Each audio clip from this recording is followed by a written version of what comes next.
Summer season అయితే start అయిపోయింది కదా ఫ్రెండ్స్. రోజు కూడా మనకి చల్లచల్లగా కూల్గా తాగాలనిపిస్తుంది. డ్రింక్లు ఎప్పుడు ఏం తాగుతాం చెప్పండి. ఆరోగ్యానికి హెల్త్ కూడా మనకి మంచిది కాదనమాట. జ్యూస్ అయితే మనకి ఎంతో హెల్తీ కదండి. ఈరోజు అయితే మేము కర్బూజా జ్యూస్ అయితే ప్రిపేర్ చేశాను ఫ్రెండ్స్. అది కూడా మా మిసెస్ కోసం అయితే ప్రిపేర్ చేశాను అనమాట స్వయంగా. కర్బూజా వచ్చి ఇక్కడైతే కాయ అయితే రూపాయలు అయితే చెప్పారు ఫ్రెండ్స్. కేజీ లెక్క చూసుకుంటే కొన్ని చోట్ల 3 కిలోలు 100 రూపాయలు అయితే చెప్తున్నారనమాట. మాకైతే 50 రూపాయలకి 3 కాయలు అయితే ఇచ్చారు ఫ్రెండ్స్. ఎలాగైనా సరే ఈరోజు మా మిసెస్ కోసం అయితే కర్బూజా జ్యూస్ని అయితే ప్రిపేర్ చేశాను ఫ్రెండ్స్.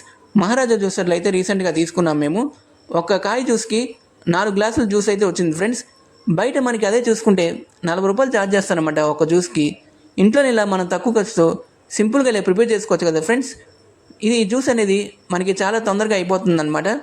వడగొట్టుకునే పని లేకుండా మనకి తొందరగా అయిపోతుంది ఫ్రెండ్స్ ఈ కర్బూజా జ్యూస్ అనేది. ఒక కాయకి 4 టేబుల్ స్పూన్ పందారు తీసుకొని కొంచెం వాటర్ తీసుకొని ఈ జ్యూస్ని అయితే ప్రిపేర్ చేసుకున్నాను ఫ్రెండ్స్. టేస్ట్ అయితే బాగానే ఉందని చెప్పిందనమాట మా మిసెస్. మరి ఏదో మరి హస్బెండ్ని సంతోష పెట్టాలి కదండి చేసినందుకు ఆ మాత్రం. చెప్పండి. Thanks for watching and please subscribe.